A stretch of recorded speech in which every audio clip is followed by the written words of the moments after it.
into the fire.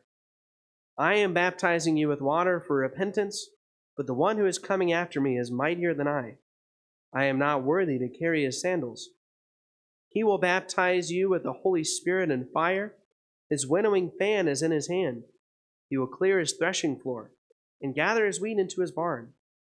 The chaff he will burn with unquenchable fire. The Gospel of the Lord. Praise you, Lord Jesus Christ.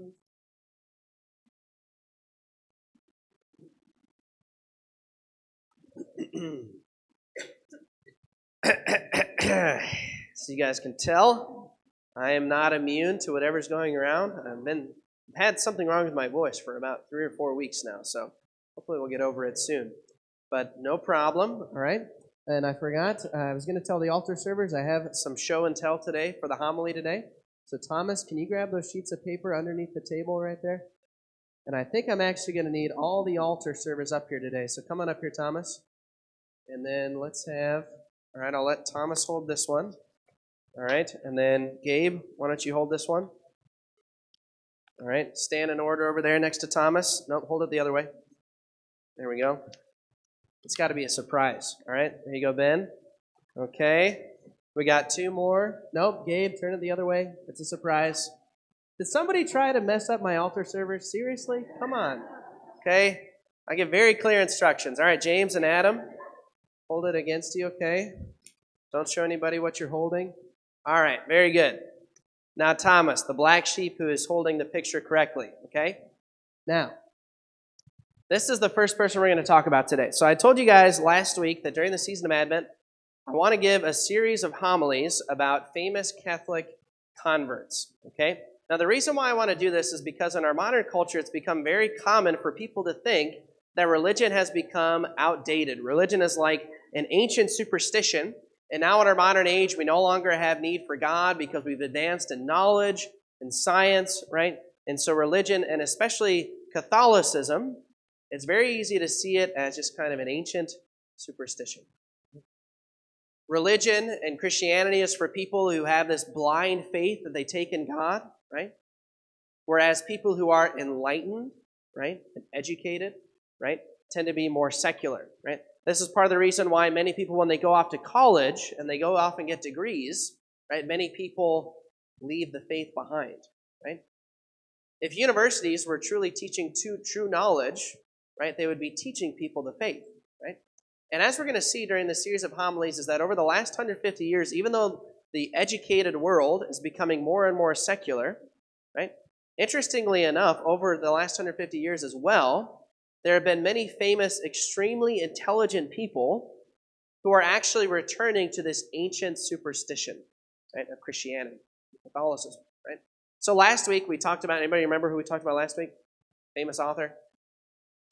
We talked about Oscar Wilde, right? We said how Oscar Wilde basically was part of a group of thinkers called the decadent writers, who basically believed in throwing off ancient moral standards, right, and just living for pleasure, basically, right? And we said how Oscar Wilde, not only was he received into the Catholic Church on his deathbed, but of the other main 3 philosophers of that movement also became Catholics before the end of their lives. In fact, one of them, whose name was John Gray, who the picture of Dorian Gray, right, that main character, was named after John Gray. Not only did he become a Catholic later in his life, he actually ended up studying for the Catholic priesthood, right, and became a priest, right, this main character from Oscar Wilde's book, right? Now today, we're going to talk about this person here, who I would say is perhaps the most influential convert to Catholicism in the last 200 years. Does anybody know who this person is? James? This is John Henry Newman. Very good. Let's give it up for Jim Murphy there, right? So this is St. John Henry Newman, right? So you guys have probably heard of the Newman Center over at Wabash College, right? It's named after St. John Henry Newman. St. John Henry Newman is one of my heroes. I actually had a class on him in seminary. I was able to go to his beatification in England, so really love St. John Henry Newman. The story of St. John Henry Newman is he was, as a young man, he was raised as an Anglican in England. And the time that he was raised in England, it was extremely taboo to be a Roman Catholic. You know, many people don't realize this, that the wars of religion that took place after the Protestant Reformation, there was a lot of violence that took place. And so there were a lot of repercussions for many centuries. It wasn't until 1829 that Catholics were given full civil rights in England. Okay? After the Protestant Reformation in England, things got so ugly that that's how long it took for Catholics to have their civil rights restored to them. It was called the Catholic Emancipation Act in 1829, right?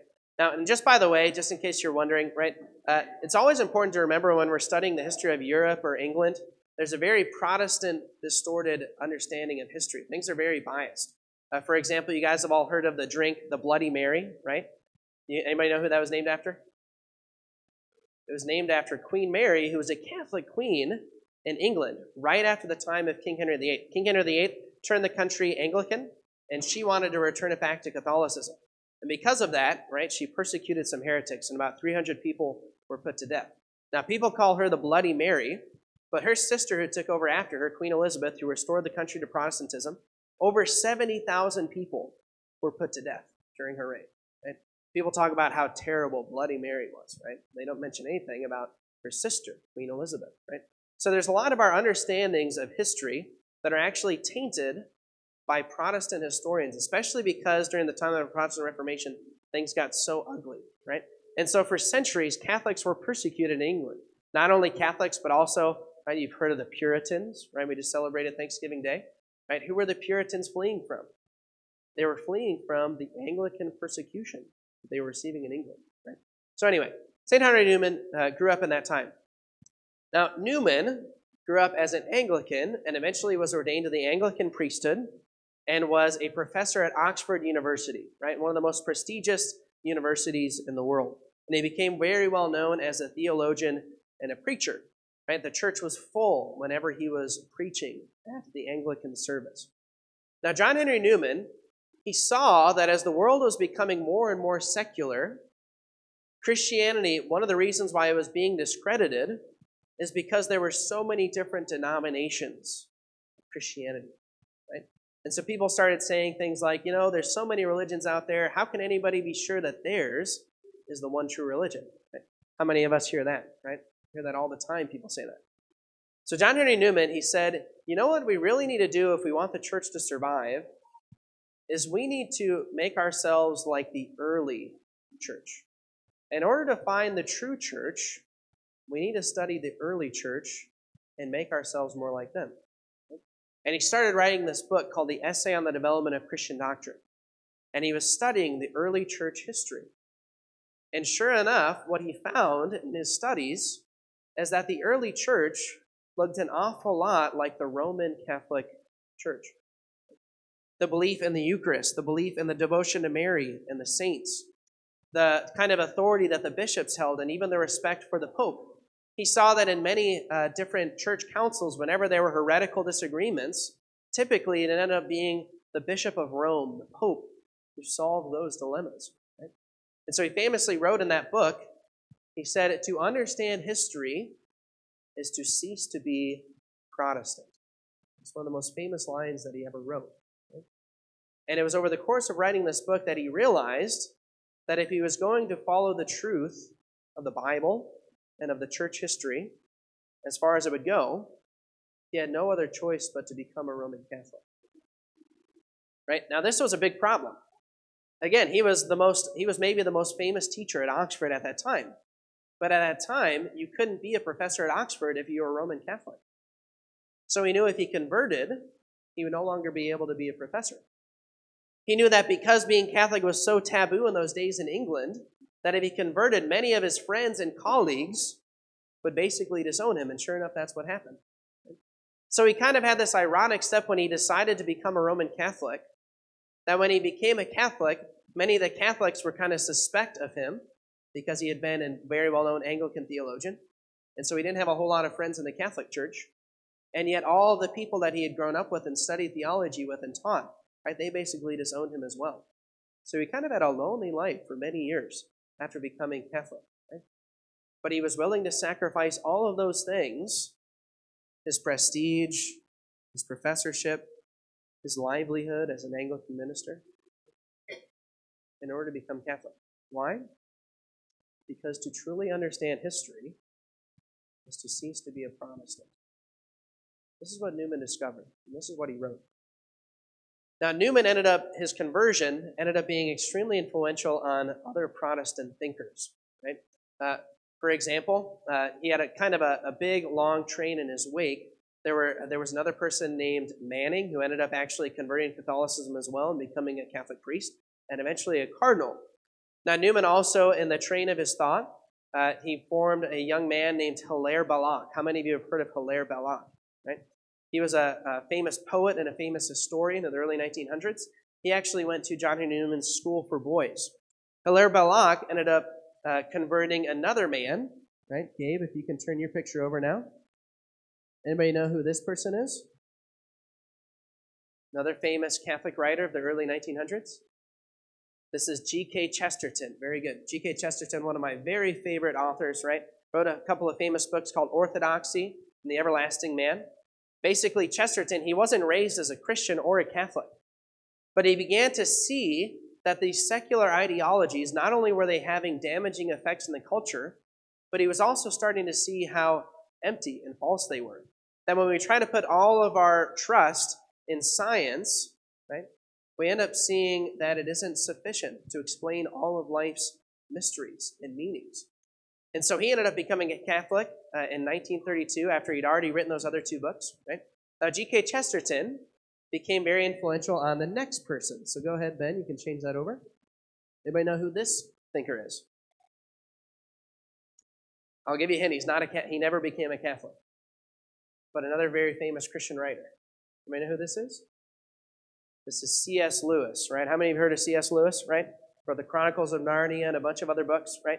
Now, C.S. Lewis, when he was still an atheist professor, he found G.K. Chesterton's works. And he said, man, G.K. Chesterton has more common sense than anybody else, than any of the other modern thinkers combined, except his Christianity. He was still an atheist at that time.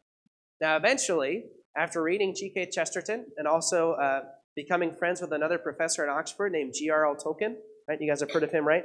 Wrote The Lord of the Rings, very devout Catholic professor. Right? It's because of the influence of Chesterton and J.R.R. Tolkien that C.S. Lewis converted to Christianity. Right? Now, even though he never officially became a Catholic, I would argue that he was basically a Catholic. Right? He just never officially converted.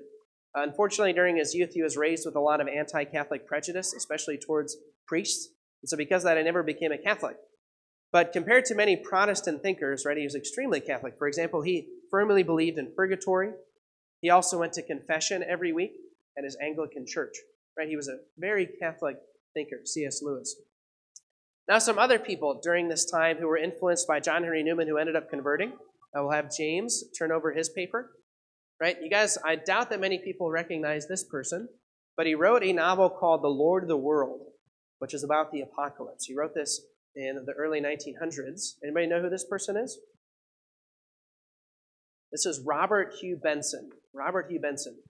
He was very well known in his time as a historical fiction writer. Unfortunately, he died early in life. He died in his mid-40s. But the reason why he is well known, not only because he was a great writer, but because his father was the Archbishop of Canterbury.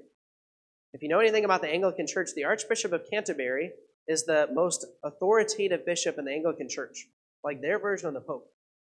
His father was the Archbishop of Canterbury.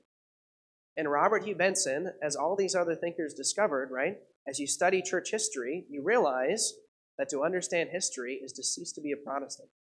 And so he realized that he needed to convert to Catholicism. Even though his father was the most authoritative bishop in the Anglican Church. You can imagine what that conversation would have been like, right, when he decided to convert, right? So Robert Hugh Benson ended up converting to Catholicism and becoming a Catholic priest. Now finally, let's get to our own day today. Some people in our own culture. Does anybody know who this person on the left is? It's a very famous Bible scholar who was a convert to Catholicism. This is Dr. Scott Hahn, right?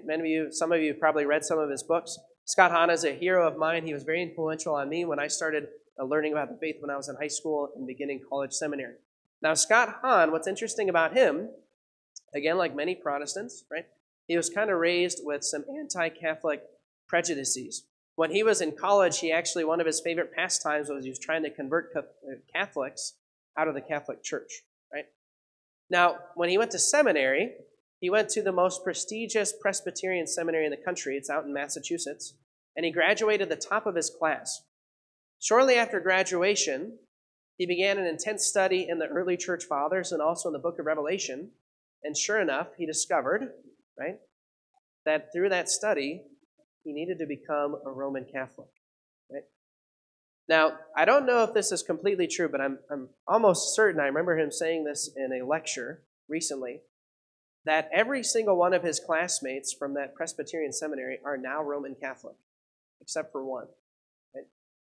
Again, because when you read the Bible in its proper context, when you study church history, you can't help but see the reality of Roman Catholicism. Right? This person next to him in this picture is a very recent convert. He converted to Roman Catholicism 3 weeks ago. He's actually in RCIA right now, right? But he's a YouTuber. He's got this YouTube channel called Capturing Christianity. He's got over 100,000 followers on YouTube, right? Very influential thinker. About a year ago, he started a process of interviewing different ministers of different Christian denominations. And when people asked him about that, he said, listen, I just want to learn about all these denominations, and in terms of my own faith, I just want to be open-minded. I just want to follow the evidence wherever it goes. And sure enough, here we are a year later. 3 weeks ago, he announced on his YouTube channel that he has become convinced of the Roman Catholic faith. And he's in the process of converting. Again, a huge risk in his mind because most of his followers are not Catholics, right? And this is his livelihood, right? His name is Cameron Bertuzzi, right? I share all of these things with all of us just because I think this is amazing, right? Newman so early discovered, the more you understand the Bible, the more you understand church history. To understand history is to cease to become Protestant. And that's something that all of us as Catholics, many of us who have been raised in this faith, some of us, we can take it for granted, right, what we've received. And yet over the last 200 years and all throughout the centuries of the church, there have been people who have sacrificed their lives, their reputations, their jobs. They've sacrificed all sorts of things so that they can become a member of this church that many of us just take for granted. The Roman Catholic Church truly is the one true church. And that's something that we should be amazed about and grateful for that we have received. I also think that we should be inspired by all these men. Right? Look at what they have sacrificed for what we have. How many of us are willing to sacrifice for this beautiful faith? In John Henry Newman's day, it was taboo to be a Roman Catholic. In our culture today, it's taboo to have traditional moral standards, right? It's taboo to still go to church, to still believe in a religion, to still believe in the moral teachings of the Bible and the church. Right? And sometimes you might get ridiculed. Sometimes there might be sacrifices in your job, right? All of us know this, that sometimes in people's jobs today, people are being asked to violate their conscience in certain workplaces. Are we willing to sacrifice for the truth of our faith? I think that all of us might be inspired by all of these men, especially by St. John Henry Newman. All right, thank you guys.